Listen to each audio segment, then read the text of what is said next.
Mark, thanks so much for letting me talk to you here in the middle of the day. I'm curious how you found out about Tampa Hope. Through a church. Yeah? Yeah.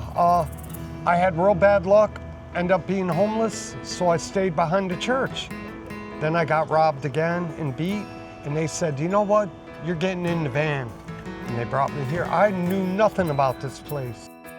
On any given night, there are thousands of men, women, and children that don't have a place to call home in the city of Tampa. But now there is some hope, and that's thanks to Tampa Hope, where there are more than 200 Hope cottages. And I'm learning from the executive director, Maggie Rogers, how all of this came to be. Thank you so much for having me here. Thanks for being here. Wow, I mean, more than 200 cottages, and you actually said there's more than 300 beds. Explain what is going on at this facility. Right.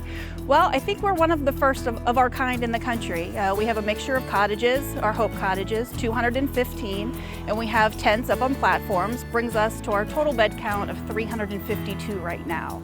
And we're not just a typical cottage, it's about our wraparound services, all the love that we give somebody when they come into Tampa Hope. And I want to hear more about those services, but first let's talk about the cottages. What are they like inside and what makes them so special, especially for those in the Sunshine State? So the cottage, it has AC, so it keeps them out of the heat, but also has heat in the winter, so it's keeping them out of the cold.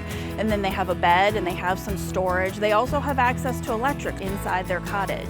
And they're rated for a Cat 5 hurricane, and so obviously living in Florida, that comes in handy. Yeah, you've thought of a little bit of everything, and before the Hope cottages were here, you mentioned tents. Talk to me about the process of how Tampa Hope has grown. Right. I think one of the things that the city liked is our ability to respond quickly, and so we closed on this property November of 21, and we opened less than a month later.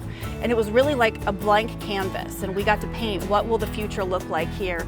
And so when we opened, we started with tents up on platforms and had 125 of those.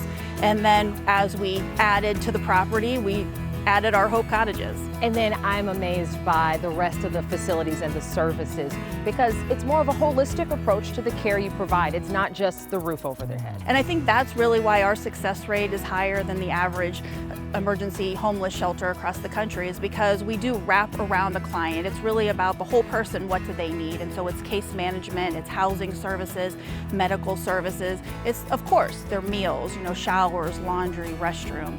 And Maggie, I know you're being humble because when we talk about the medical services, this is actually a place for the first of its kind in the country with the OnMed system. Tell me about that. Right, so it's essentially like a doctor in a box. And once you open the doors, you have access to a physician's assistant or a doctor on the other side of the screen. It's telehealth, but you can do everything in there. You can get weighed, you can have your oxygen checked, your blood pressure checked, cameras are dropping out of the ceiling. And how does that add to the dignity and know that there's privacy within getting that type of healthcare service? They'll walk into the clinic, the doors close, it fogs, so it's not transparent. They're just in there with the doctor on the other side, and they get to have that conversation, and then they can be referred to another doctor or a follow-up visit. Prescriptions can be written.